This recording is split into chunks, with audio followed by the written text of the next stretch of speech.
In the winter of 1603, the royal servants of England were terrified. Their Queen, Elizabeth I, was about to step out in public. But before she left her room, they had to do something disturbing. They took pieces of expensive black fabric and forcefully stuffed them into her mouth. They weren't trying to gag her. They were trying to hide a horrific secret. When the Queen finally smiled, her teeth weren't white. They were completely black. They looked like rotting pieces of coal inside her skull. A foreign ambassador wrote that her teeth were so decayed, it was hard to understand her when she spoke. She wasn't cursed by a witch, and she wasn't suffering from a rare medieval disease. She was the victim of a new, highly addictive substance that had just arrived on the shores of Europe. A white powder so powerful, it conquered the royal court faster than any invading army ever could. Sugar. Today, you can buy a bag of sugar for less than $1 at any corner store. You dump it into your coffee, your cereal, and your snacks without a single thought. But 400 years ago, sugar was so rare it wasn't treated like food. It was treated like diamonds. It was called white gold. When you consume sugar, your brain releases a massive flood of dopamine. It's the exact same chemical pathway triggered by survival mechanisms like finding water in a desert. Except your brain didn't evolve to handle pure, concentrated sweetness.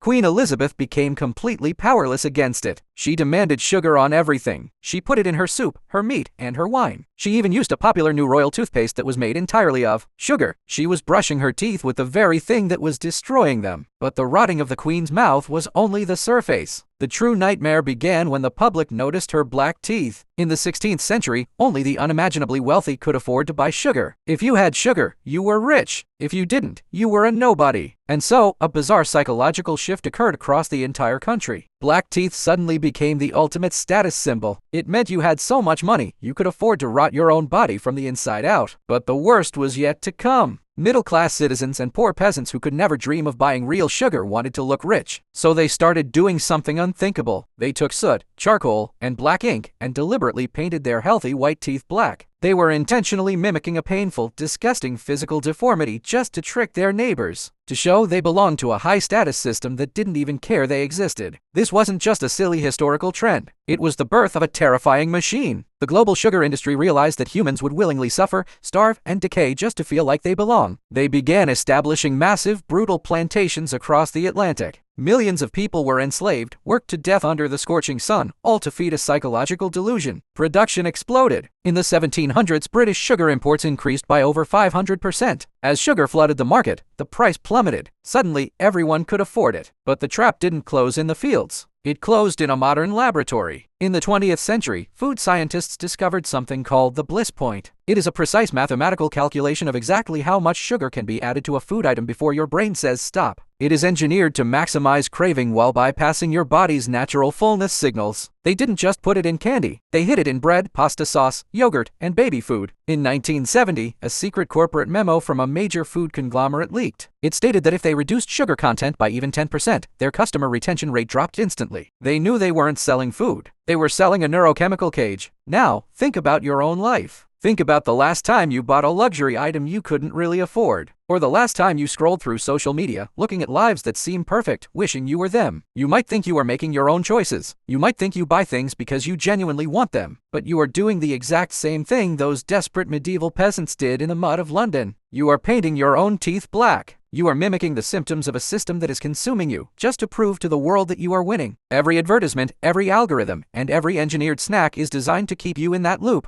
You didn't lose control of your habits because you are weak. You lost control because someone spent 400 years perfecting the art of keeping you hungry. And the scariest part, you are still smiling while it happens.